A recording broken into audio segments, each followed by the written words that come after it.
the narrator certainly is the hero of the story here, and it's you. Was that like? Were you always just sort of this upstanding kid? Was that like sort of ingrained in you?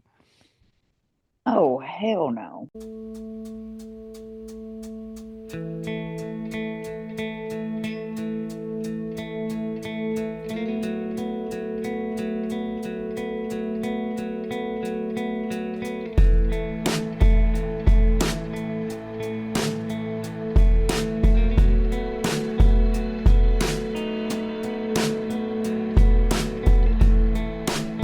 When you're a farm kid in a small town, you drive before the legal age. Welcome to the Marinade, a free-flowing conversation about the creative process with creative people. Each episode, we welcome musicians, actors, comedians, authors, visual artists, filmmakers, anyone who creates art to talk about how and why we make stuff. This is episode 192, and our guest is S.G. Goodman. S.G. is a singer and songwriter from Hickman, Kentucky, who now makes her home in Murray, Kentucky. Her outstanding third album, Planning by the Signs, is available everywhere as you're listening to this. Y'all, Goodman's music has been a constant in my life since her debut solo record, Old Time Feeling, dropped in 2020. She is a storyteller with few peers who blends soul, country, indie rock, blues, all the things to create her signature sound that I just can't get enough of. I've been wanting to have SG on the show for 5 years now, and it has finally become a reality. We had caught up via Zoom while I was staying at the KOA campground in Nashville, Tennessee, during my grounded summer tour where I covered Bonnaroo and spent some time throughout the South connecting with folks and having wonderful experiences. If you're interested in hearing more stories from that time, check out our podcast feed and marinadepodcast.com. Y'all, this was an immense honor. It was even cooler than I could have imagined, and I'm so grateful to bring you my conversation with S.G. Goodman.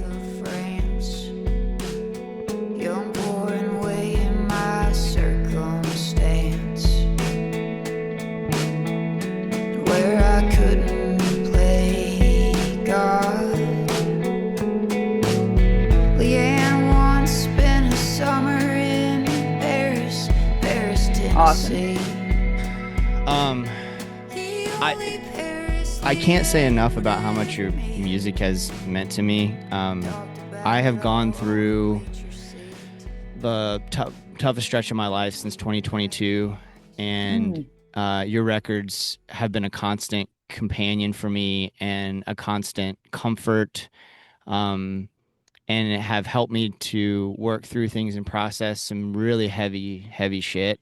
And I just Oh, I just can't say enough about how much that music has meant to me, and I'm just so thankful that I get to talk to you not only about your other records that I've just spent so much time with, but this new album that I think my somehow is your best. Like you keep setting the thank bar, you. like you keep raising the bar. I don't understand how you're this good, but just just amazing to Thank me. you. Yeah, you're welcome. Thank you.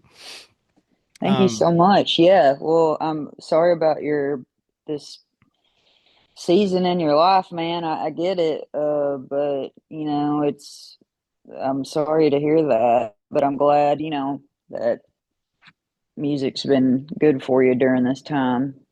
Yeah, I mean, there's like a couple of artists that have been.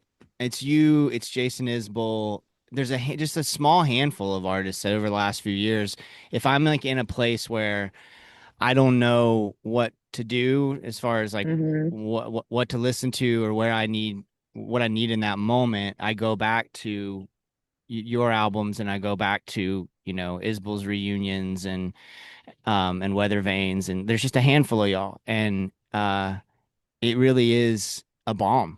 It really is. Thank you. It's a bomb. And this new one, God, it's good. And I want to dive into it. But before we get into the album, there's another thing that you've been doing that has been a very comforting companion, especially as such a huge fan of your work, is the gas station delicacies. Thank you. I'm kind of I kind of had a little fight with my manager over starting that. I guess I've been doing it for almost 2 years now, Uh-huh.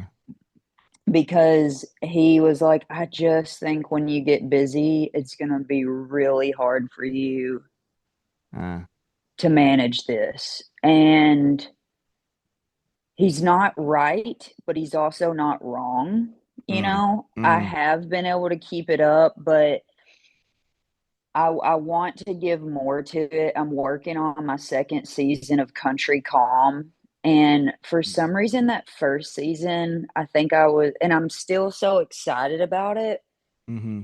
And I've been working on a second season. But do you know what I'm talking about? It's this little country meditation I do. Yeah, I did one this Um, morning.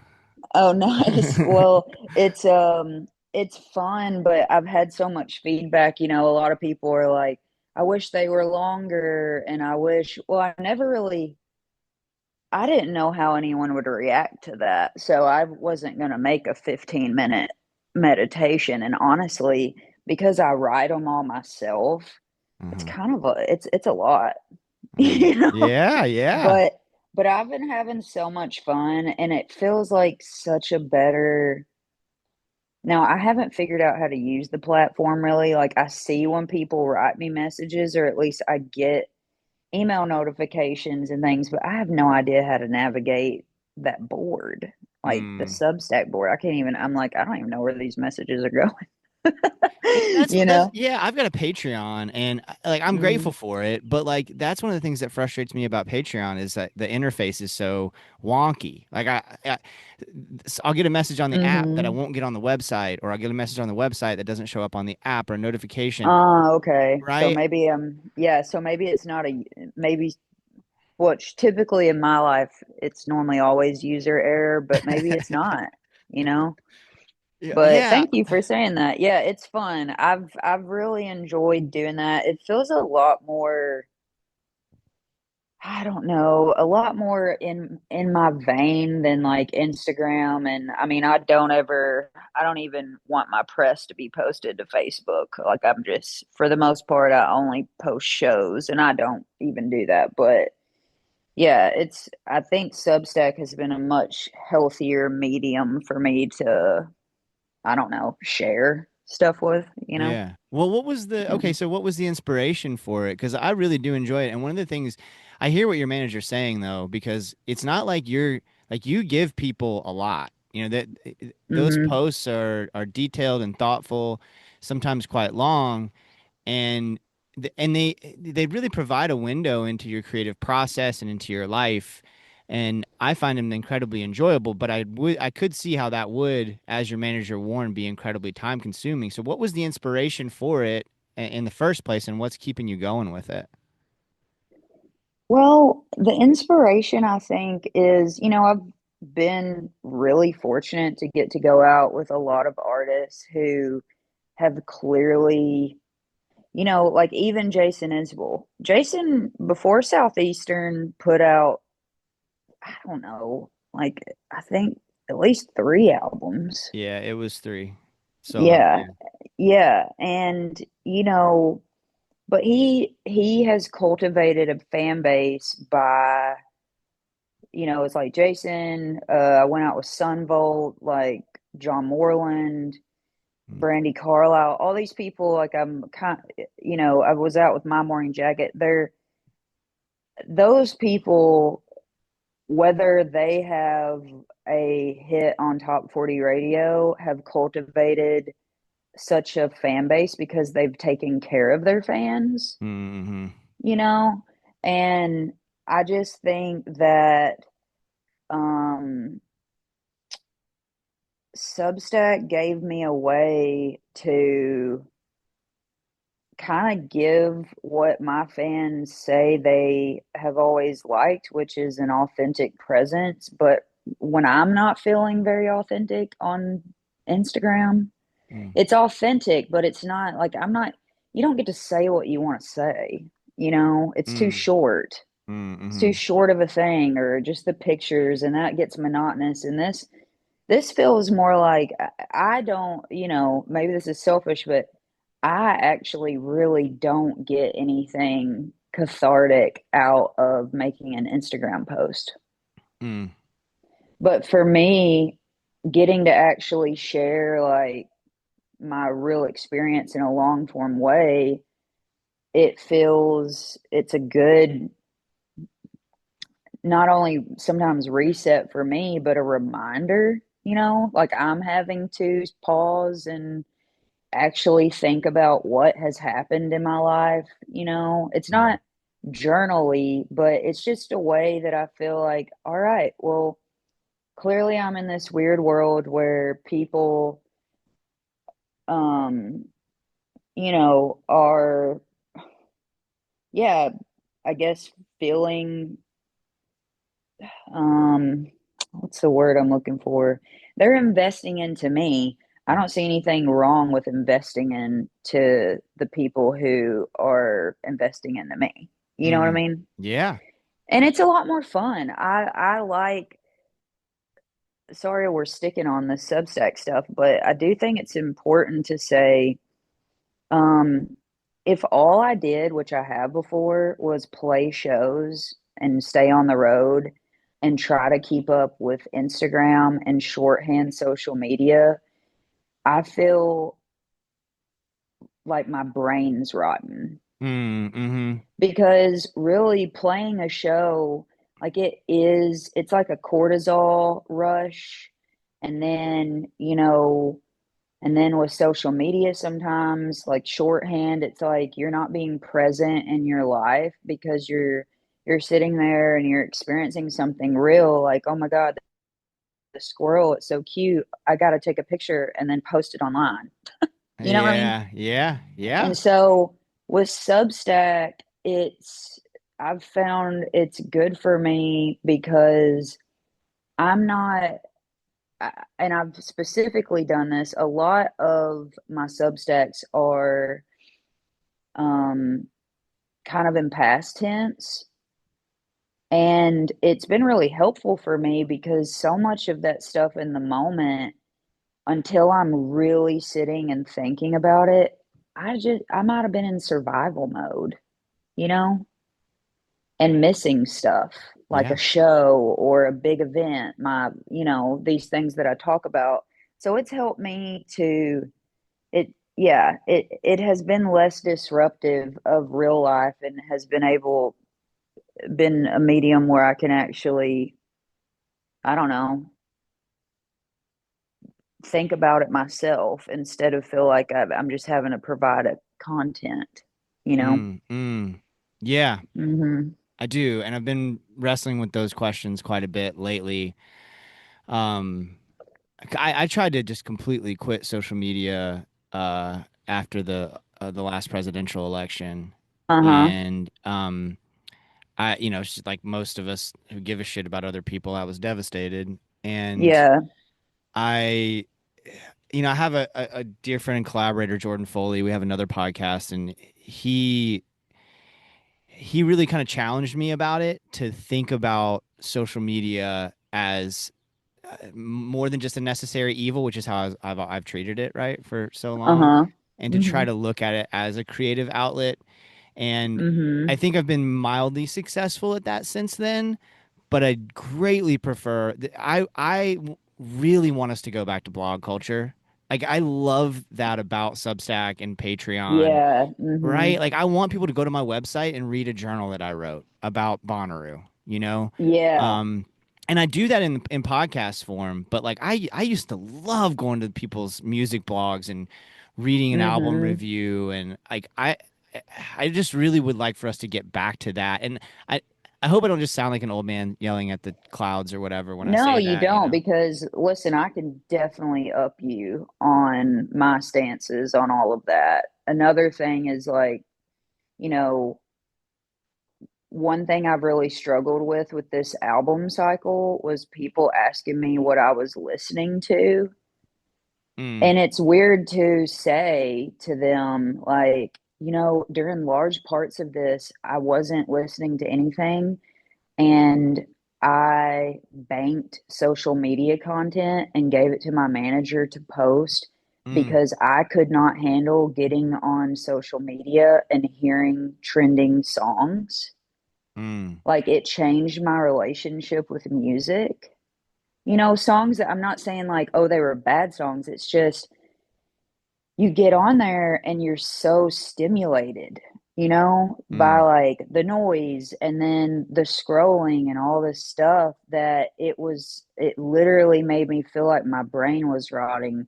So I like what you were saying about the presidential election. You know, I'm a political junkie and have been for years, and I made changes after Trump won in this election too, which I have found healthy for myself.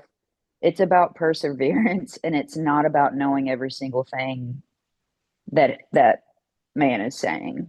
Yeah. I have cut out so many podcasts, and I will every once in a while I'll venture there. But if I have to be honest with myself, if I feel like it's becoming mentally unhealthy and I feel like my cortisol or whatever is just through the roof, Uh-huh. then it's you're blocking those podcasts and you're listening to audiobooks if you have to listen to something. So Mm. I actually wasn't listening to a lot of music because I felt so bombarded by it. I was listening to audiobooks and, you know, reading, but yeah, I get it.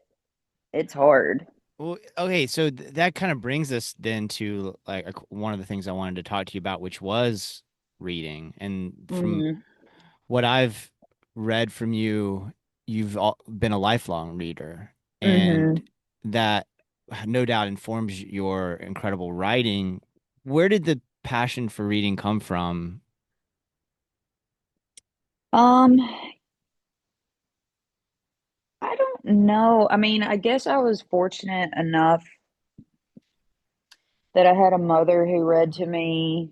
I had an aunt who was an educator, but also, I guess if I'm one of the first things I've never thought about this, it's just always been something I've done and it's been encouraged, but both sides of my grandparents didn't make it past the eighth grade. Like that was as far as they made it in school. And, you know, one of my grandfathers didn't make it past the sixth grade.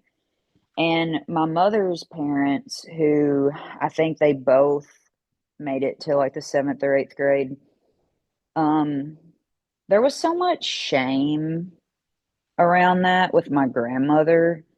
I think she would always talk, and she's actually still alive. She's 95 years old, Oh, awesome. about how much, you know, she wished she could have continued school. And this is so crazy. I live, you know, I'm from a really rural place, but have you ever heard of a bookmobile? Yeah, for sure. Uh-huh. Okay.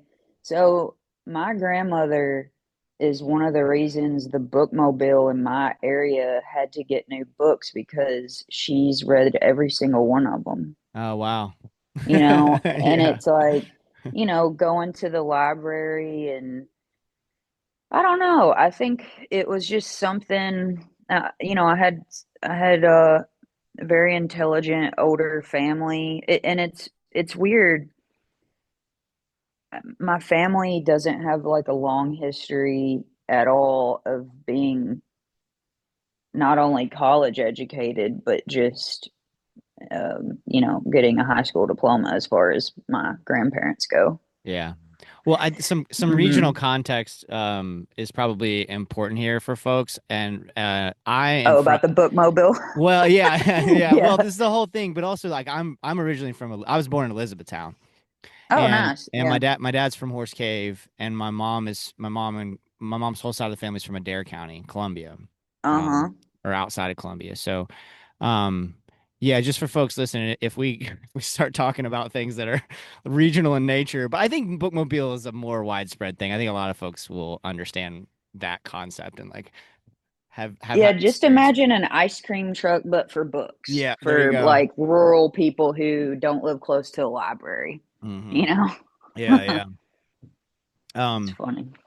Horse yeah, Cave is beautiful, by the way, it for is your beautiful. listeners. Go It check it is, out. Go to yeah. Mammoth Cave and that area of the world. I love that area. Yeah, I was headed there tomorrow or today, but I got to get back. I got a family situation to handle back in Florida, but I was gonna head up there. I went up there last year and saw. I hadn't been back in like since like 2010, something like that. I hadn't been in Kentucky, Hmm. and I went back and saw my dad's childhood home in Horse Cave and spent like a Oh night wow. there in Mammoth Cave. It was a really moving experience. Hmm. Um, but yeah, beautiful part of the world. Um, okay, I'd like to switch gears and start talking about the record a little bit.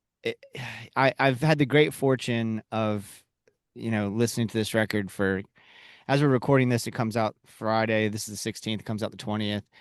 Um, but I've had it in my ears for months now, and I just keep coming, like the same thing I told you at the beginning of this conversation, right? Like when Old Time Feeling came out, it was a constant companion. When Teeth Marks came out, that was when shit was really hitting the fan with me, and that record was Hmm. just constantly on my turntable. Oh, thank And you. yeah, thank you. And now Planning by the Signs, like this is another one that's going to be in my constant rotation because it is absolutely fantastic. And there are some songs, like some of the singles that folks have hopefully already heard, and if you haven't, go listen to them. Um, have just been laying me out. When I listen to Snapping Turtle, Hmm. um, and I think that it's about a very specific experience, but like there are took me to places that in my childhood and Hmm. my decisions, right and wrong, about morality and when I succumbed to peer pressure and when I didn't. Because while I was born in Kentucky, I grew up for the most part in Ocala, Florida, which is like a Hmm. mid-size southern town. Hmm. It's not a tiny place like some of the places that I was from originally. Yeah, Um, and it comes with a different set of challenges and a different set of culture, right? A different kind of type of for culture. sure. Yeah. Um, and I think back to like listening to that song, it brings me to tears about every third time I listen to it because it makes me then connect with some experiences that I had as a child and think through the moral decisions that I made. Um, the narrator certainly is the hero of the story here, and it's you. Was that like? Were you always just sort of this upstanding kid? Was that like sort of ingrained in you? Oh, hell no. Absolutely not. You know, it, no, I was, now I have always had, um, a, a great love for animals, you know, Mm-hmm.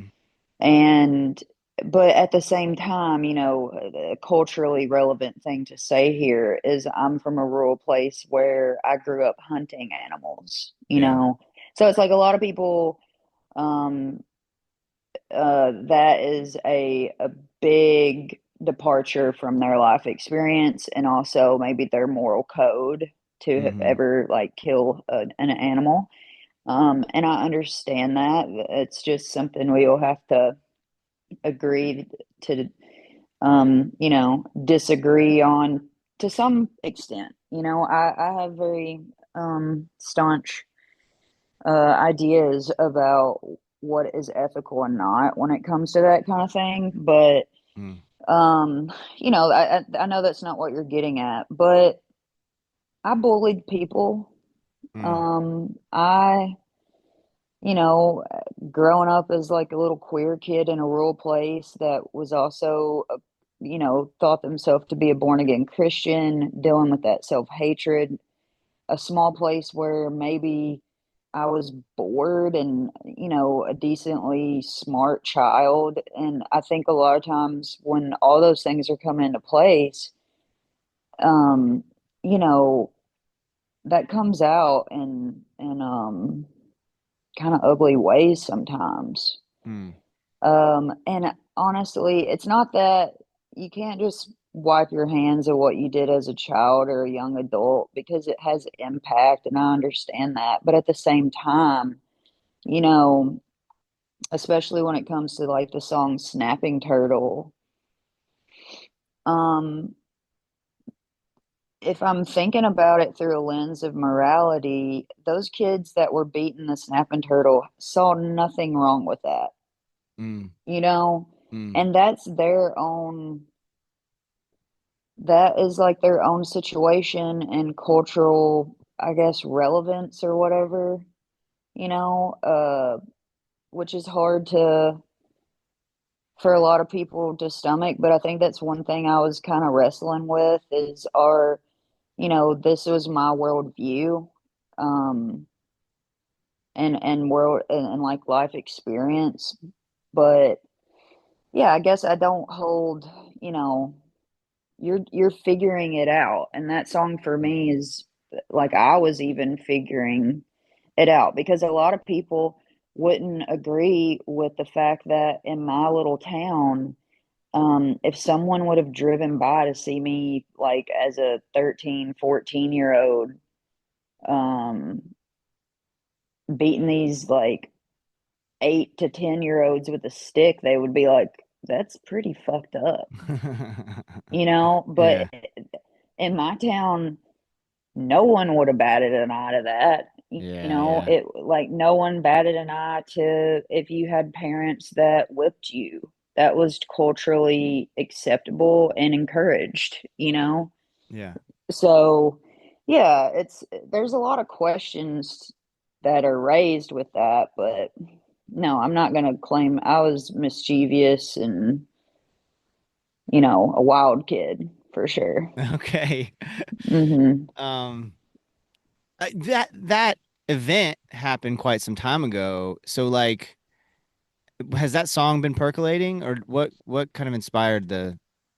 Were you reminded of the moment? Like, how did the writing process of that song come together?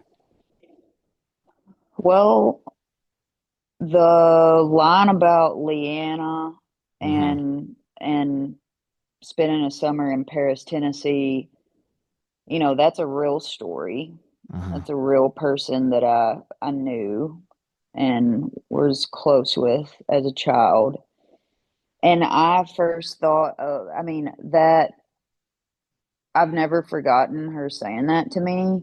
And I remember trying to write that line or some detail around that in a short story when I was in college. So that would have been in like 2013. Mm. And, um, but I didn't know it was going to be a song. And honestly, what's weird is I was with the snapping turtle. These are all just details that I also like to write short stories Mm. or have tried. I'm not gonna say like, know you Dora Wealthy here, but Mhm. it a lot of those details were things that I have kind of thought about for short stories. Mm. And I was in such a writing funk, coming off the road. My friend Katie Pruitt, we challenged each other to writing a song a day. And this girl, she was just churning. I mean, I was like, Katie, I think this is actually like having you turn in these full songs to me every day, and I'm like humming you like a melody and sending it. It's not really helping the self esteem, Well, but yeah, yeah. I mean, hey, you did this with Katie Pruitt. What did you expect yeah. exactly, right?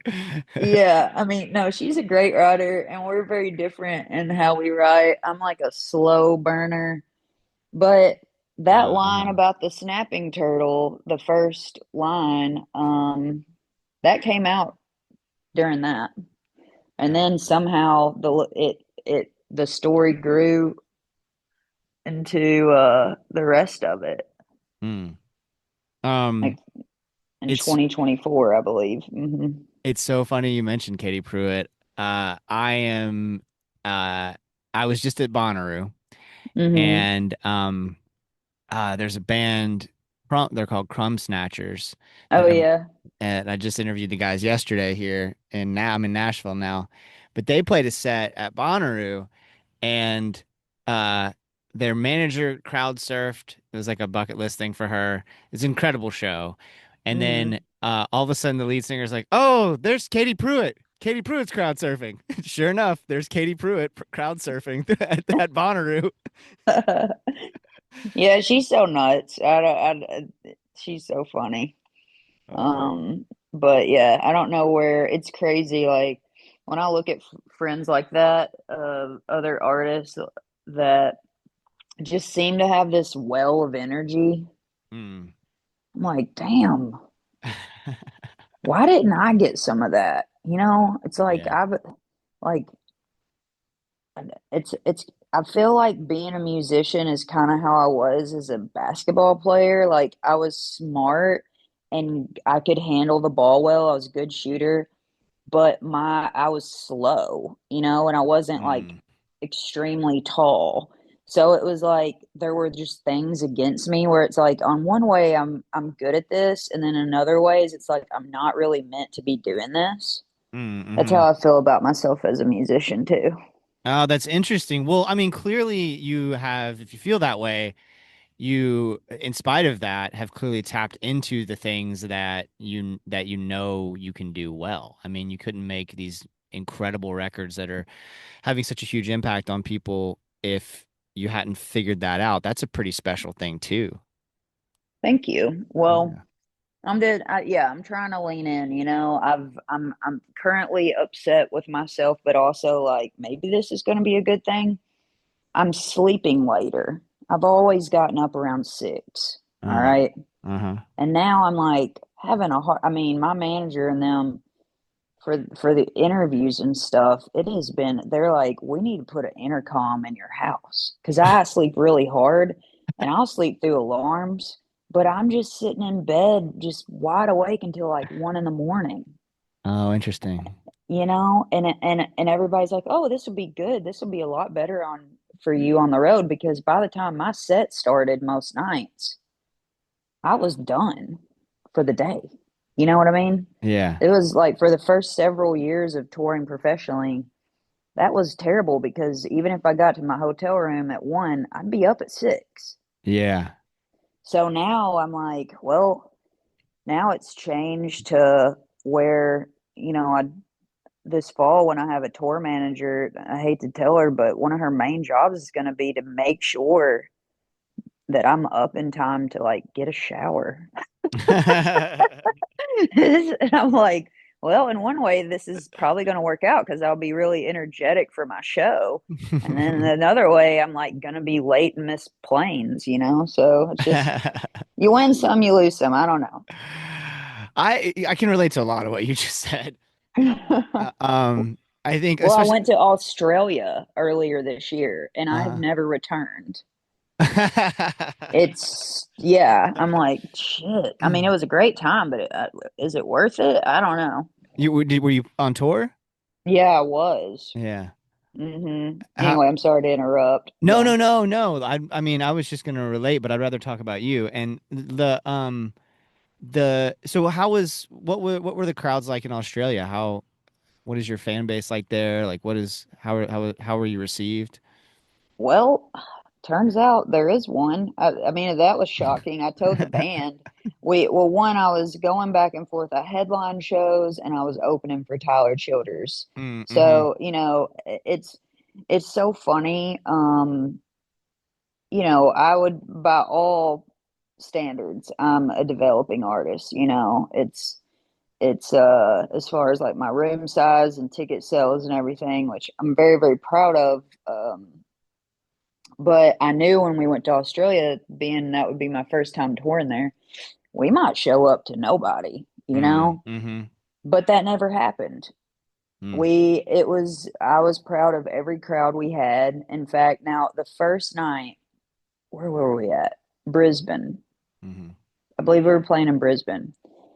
And the promoter there, this guy that a lot of musicians know, his name's BT, crazy Australian man. He comes up to me and he was like, SJ, I want you to know Jim James and My Morning Jacket played here for his first show in Australia. And he had about at least 5 less people than you did. And I had like 30.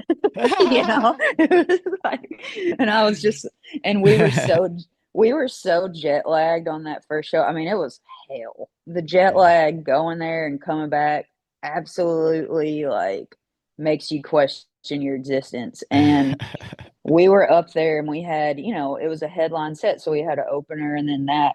And yeah, there wasn't, it was like a weekday, whatever. And in a crowd that shit 7 years ago, I would have been proud. I would have been shocked anyone showed up. So Hmm. there's probably, I think all in all, I think there was like around, I said 30, but like 50-ish people there, which was fine. Mm. And I was so dead that by like 30 minutes in, I was literally tempted to be like, all right, everybody, does everybody feel like they've had a show? Okay, let's go home. I didn't say that, but whew, that was one of the, that was tough. That was a tough show with the jet lag, but it was Yeah. good. It was a fun. Yeah, they're very. I feel like they're very respectful over there, kind of like a Uh-huh. European crowd in a bit. Yeah. Yeah, yeah. I'm really grateful for, at least in Florida, there are a handful of rooms that are getting really serious about being listening rooms and Uh will huh. like say something to you if you're not being respectful and paying attention. Because I Oh, just that's feel like, cool. yeah, it's great. I just feel like for so long that was not the case, and I Mm. went to the Opry the other night, and because Kelsey Walden was playing, Oh yeah, and I just had Kelsey on the show just like a few weeks ago, she was wearing and that sick ass so she duster. looked so dope. She looked so cool. I know. I'm about to play there pretty soon, and I have nothing to wear, and I'm just gonna look like myself. I don't know. I'm like, how does Kelsey? I'm like, I.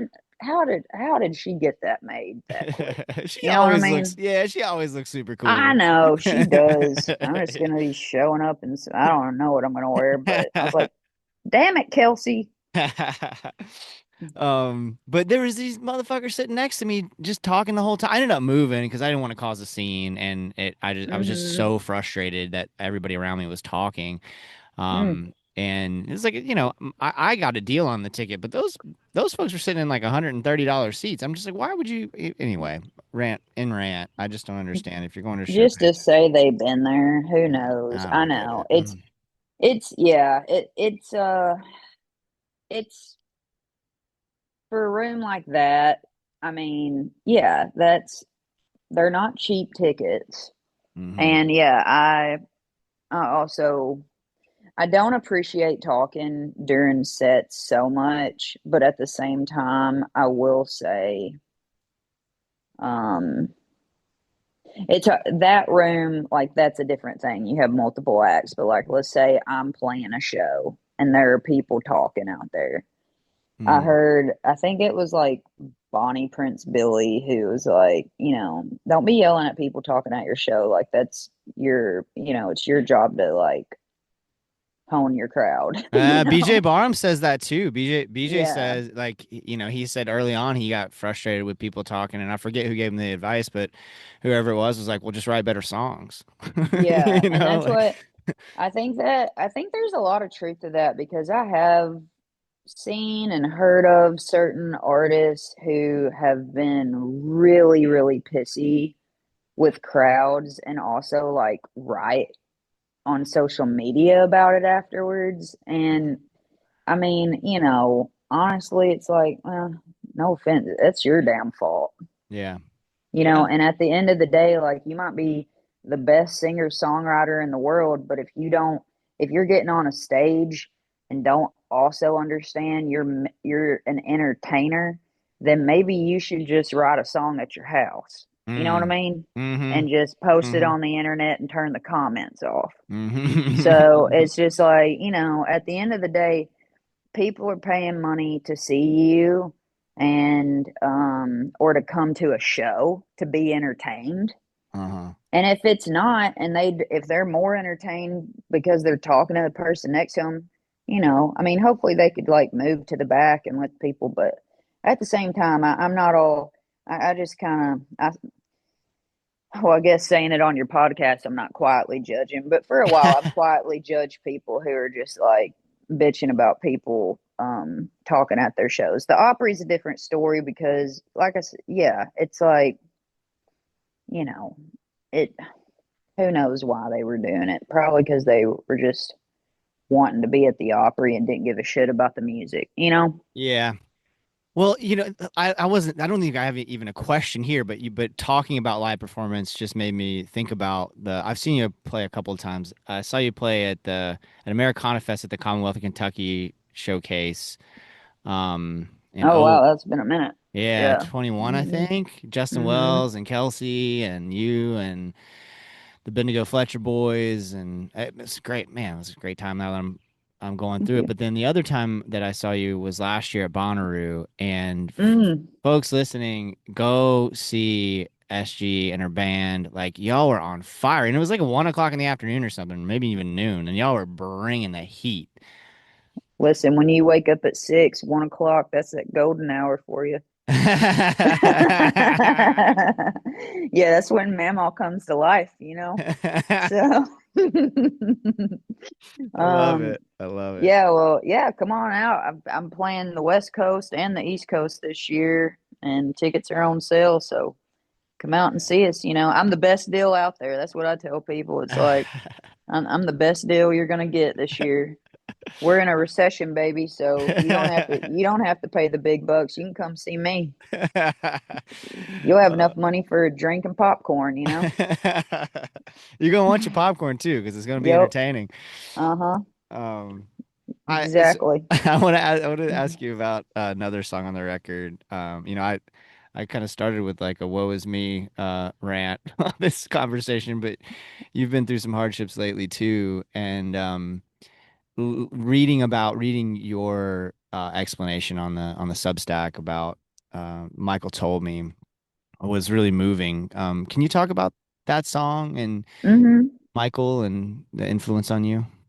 Yeah. Well, Michael, that's how it came out in the song, but everybody called him Mike. And Mm, anyway, so he's my Murray dad, Mike, and yeah, older gentleman that kind of, yeah, I mean, was just he was a father figure to me. I've known him for years and years, and actually lived right across a little patch of woods from him. My little rental house backed up to his house or property line, and but Mike, you know, he and a lot of people have this experience. Maybe if you're lucky, I feel like this day and age, I don't think enough people have relationships and close relationships with like their elders.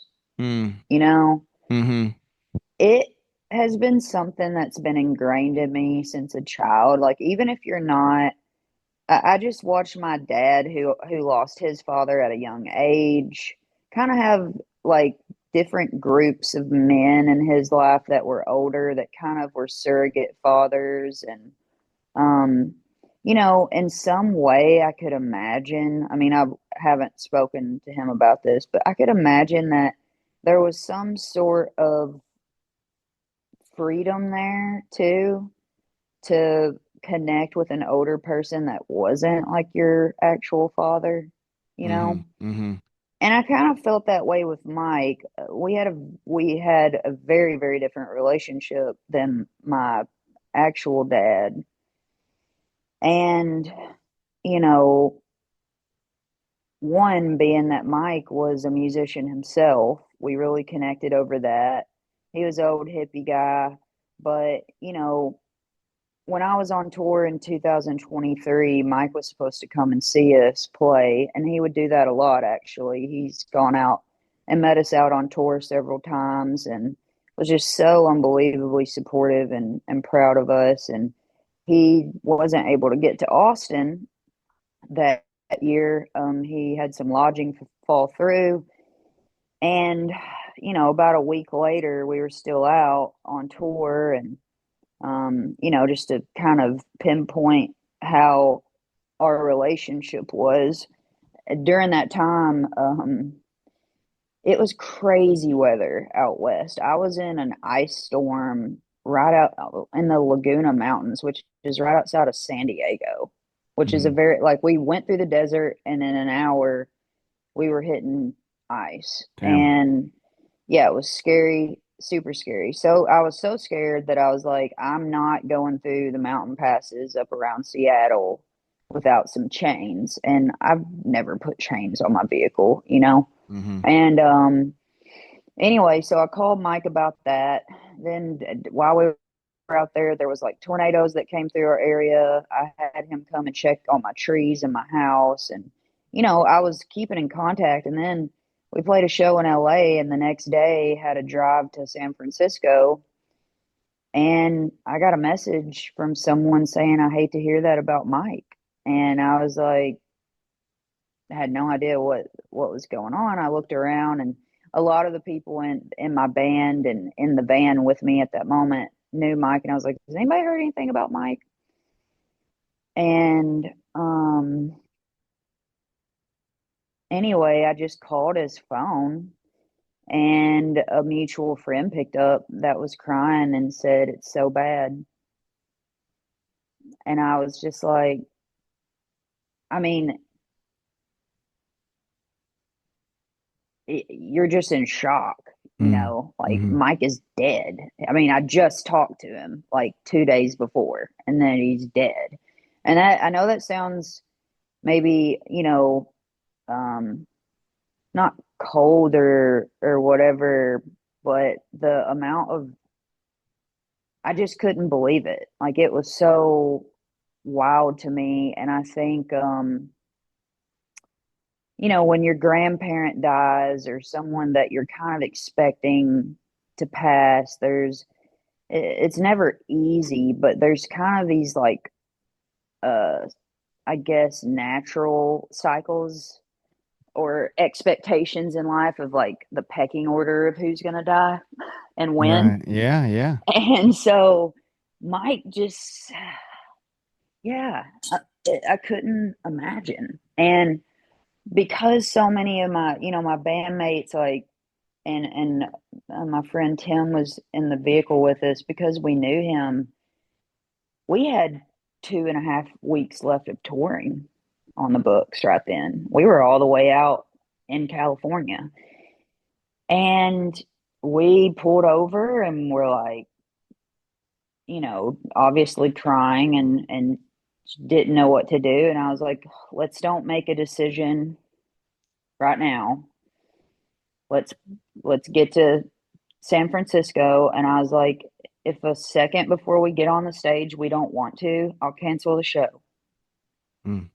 I was like, I don't know what's going on or whatever, but it was wild and one of the most transformative experiences of my life. And it's just, I tell people that, it really, I don't know how to explain it. Mike dying really kind of reconstructed my view of how I can experience that natural thing occurring in my life. Mm. It wasn't, yeah, I was devastated and obviously still feel, the whole, but also someone told me that your relationship doesn't end with someone when they die, it just changes. And I can really attest to that. Mike is so present with me still Mm. in a way that's just shifted my perception of what it means when people go, you know? Mm-hmm. And um it it was such a amazing experience to have loved somebody so much and to be so thankful for your time with them, you know? Yeah. It wasn't and I hope that can inform, even if someone passes in my life that I have maybe like unfinished business with, I feel, or maybe on bad terms. I'm really hoping that I'm able to recall back like what Mike taught me when he died, which is, it's you have this experience where you can just be in awe that, wow, on this whole planet, for some reason, me and Mike Harmon were supposed to be neighbors, and, you know, have crazy times together and love each other. Like that is a really mind-blowing concept when you think of it. Like you're only going to be around so many people while you're alive.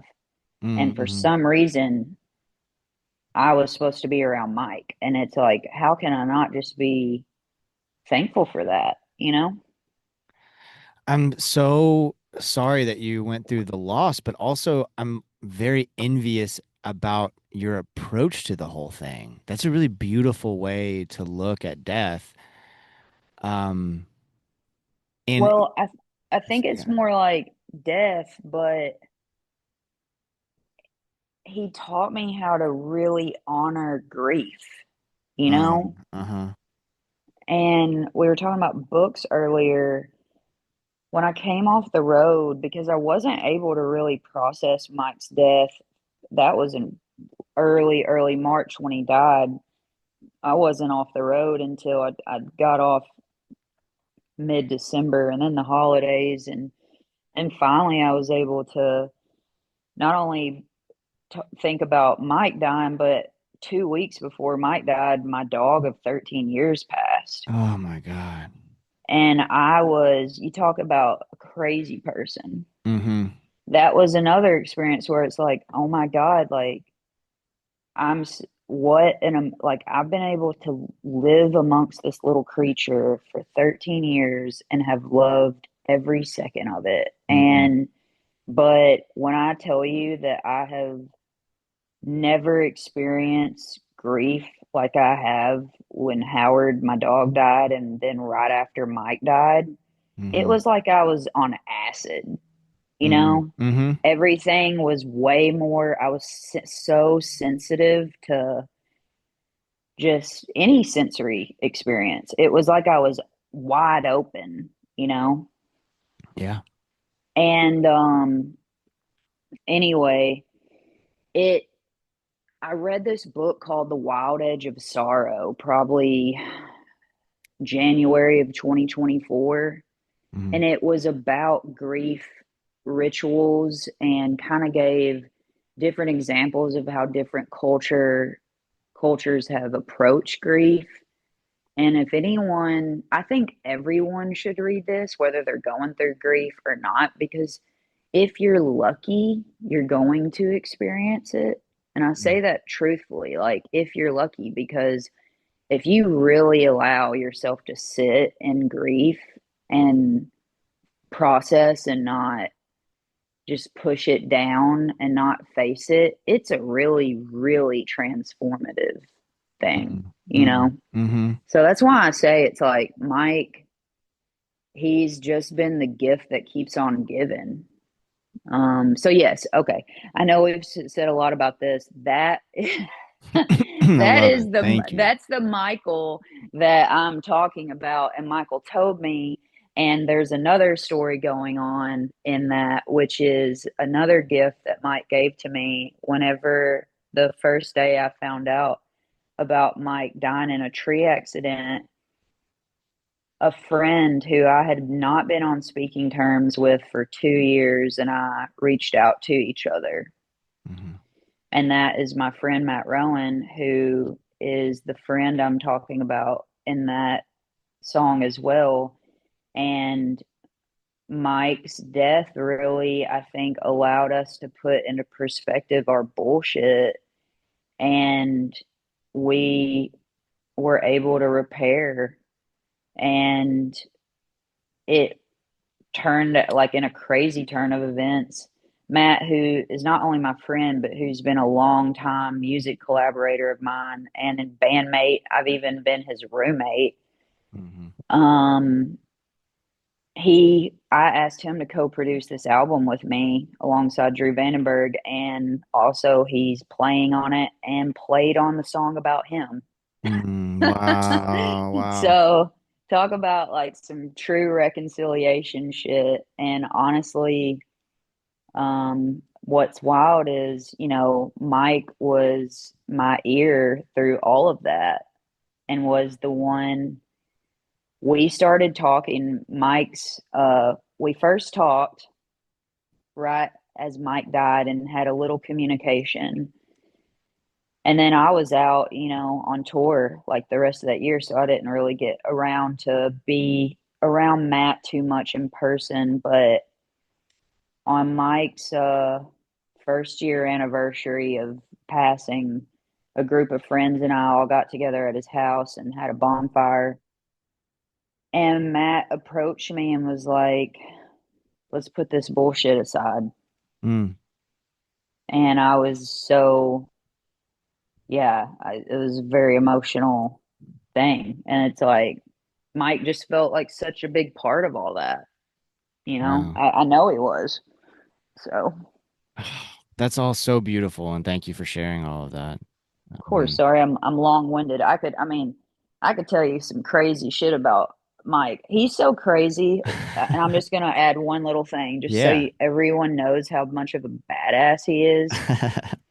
Mike died at 69 years old, and I really believe, in the last few years of Mike's life, I could tell he was aging, uh, but not really. Mike was like, he was built. He had a six pack, he's mm. like this very in shape older gentleman who walked around like he was 17 years old, surfed, was climbing, just a hazard all the time. Honestly, we when he would work on my house or do something, he was an electrical engineer. He wouldn't turn off electricity. He was just in there grabbing stuff. It's amazing Mike didn't die sooner. He was just a daredevil. And the way he died was he was cutting up a tree that had fallen for firewood. And I think he must have climbed under it to get to the other side. That's what I imagine. But Hmm. that tree shifted. It was already down, so it was had some roots. I think like a root snapped or something, but it crushed him. And Mm. his partner of 20 years called. Mike was dying under this tree, and he answers the phone and tells her that he's dying. Oh my God. Isn't that, that, like, I can say this now with just almost, even then it was nearly humorous because only Mike Harmon would have done that, would have been Yeah. like, hey, you're not gonna make it out of this one, It's just like, it's so crazy. And it was just, I mean, hell, it was Mike's time, that's all you can say.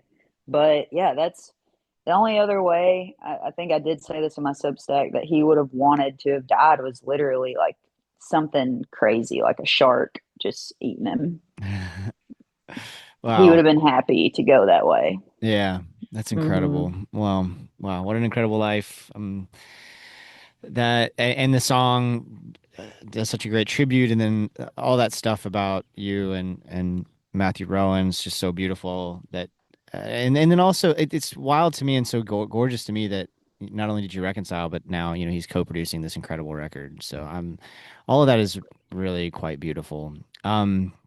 I want to make sure that I'm honoring your time, but this has been such a delight, and we usually end on what you're getting down on. So that's the art that has you fired up at the moment. Could be a book you're reading, could be music you're listening to, painting you saw. Let's see. I'll tell you a record that I found oddly in Melbourne, Australia, Mm. but it's from Louisville. It's called I'm Glad About It, and it is a compilation of gospel music from Louisville. Oh, Um, wow. and it is so good. And no matter your feelings on church or anything, because believe me, that could be another podcast. But I know. this record is so sick. It is beautiful. I've been into that, and then recently, as far as music, um, my friend, I have a couple of Tims in my life, but uh, you know, he really got into, he just came back from Italy, Mm-hmm. and he brought back some albums, and let me find, I just want to make sure I get this name right. Mm-hmm. But this record that I had never heard of, let me find this. I'm gonna say it's Battiato, Okay. and the record is Patriots, but it's Battiato. Okay. Who knows how it's pronounced really? But the record's Patriots. And my recommendation is, if you have streaming or something, put on one song from that album and then just let it randomly pick other ones Mm. from, like, let it just give you other suggested tracks or something. Because, damn, the Italian music from that era is so sick. It's almost like Italian disco. There's some punk elements. So good. Mm. Obviously, Cool. I'm a white girl from Western Kentucky. I can't understand a damn thing they're saying, but I'm loving it. Hell yeah. Mm-hmm. Nice. Very Yep. cool. Yep. Well, that's a fun one. I mean, Yeah. folks always give me good stuff, but that was one of the more unique what we're getting down on responses. So thank you Yeah. for that. Battiato. Yeah. Battiato It's it is. so good. Cool. Mm-hmm. Oh Um, yeah. awesome. Well, this has been such an honor. Your music means so much to me. This new record is Thank you. incredible. Like I'm so excited for folks to hear it. And by the time this comes out, it will be out in the world. Everybody go get a physical copy. You always do such a good job with that too. Like the physical, especially I'm a vinyl head, and like the records always look so beautiful, and then of course sound incredible. These songs, I think, it's going to be another one that's going to live with me for a long, long time and give me comfort for a long, long time. So thank you, thank you, thank you for all that you do and for all this time that you've given me.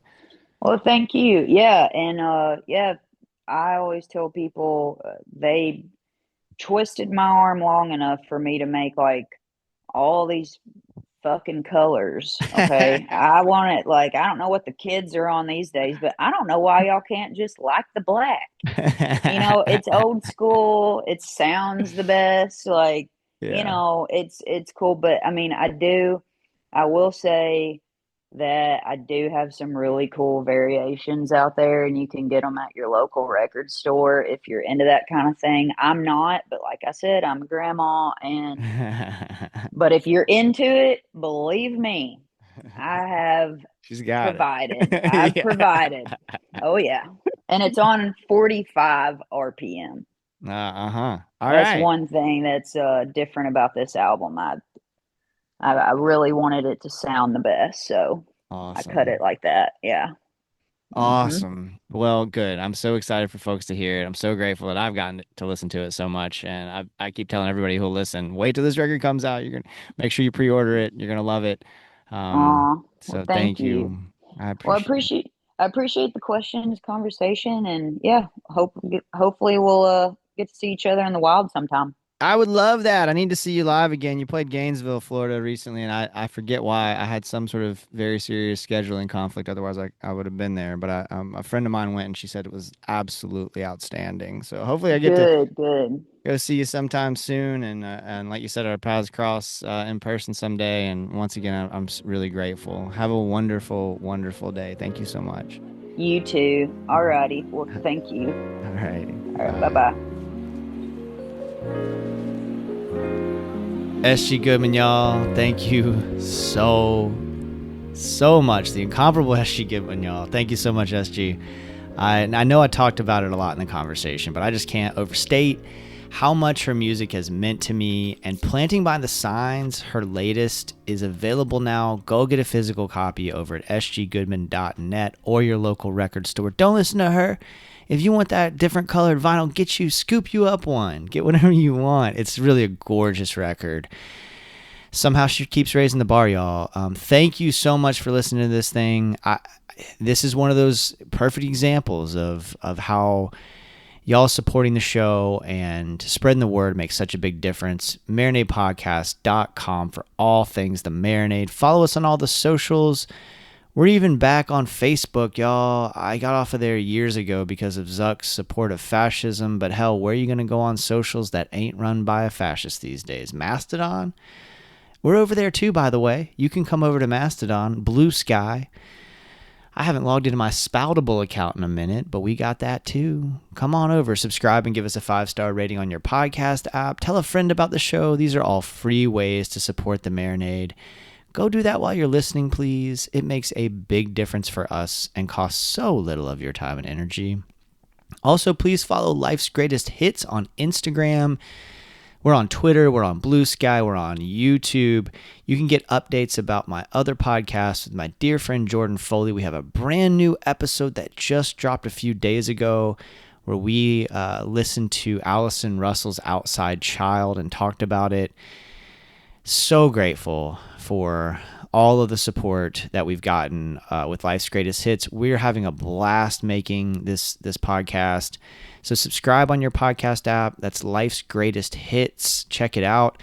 If you really like what we're doing, just if you can swing it, consider joining our Patreon community, y'all. $2 a month, you can support the Marinade and gain access to Patreon exclusive content like our show, Jason's Journey, where I talk about the moments that shape my creative life and provide a window into the process of making the Marinade. If you've ever been curious about our Patreon, now would be a great time to dip your toe in, see if the water's to your liking. I have some cool stuff on the way, y'all. I'm motivated right now to move forward with our Patreon book club. Haven't narrowed down the book and the timeline, but you got plenty of time to get in there and support the show. It makes a huge difference, y'all. I mean, this Grounded Summer Tour doesn't happen without our Patreon patrons. And you can try a free trial of it. Try a free trial of Patreon, patreon.com/Marinade Podcast. See if you like it. No pressure. Just check it out. Try it for 7 days. Set a reminder on your phone in case you want to cancel. Keep going if you dig it. It's a cool way to connect with the show.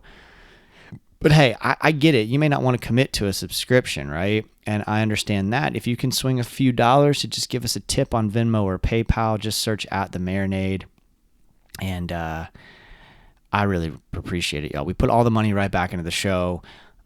Just got back from covering Bonnaroo, as I said. Life's Greatest Hits is looking to go on the road as well. Lots of different festivals that I'm looking to cover in the coming year, and those experiences only happen because of the generosity of our listeners. But above all, I'm just thankful you listen. I'm thankful you spread the word about the Marinade. SG Goodman, y'all. What a fucking episode. Until next time, go out and create something. Cheers, y'all.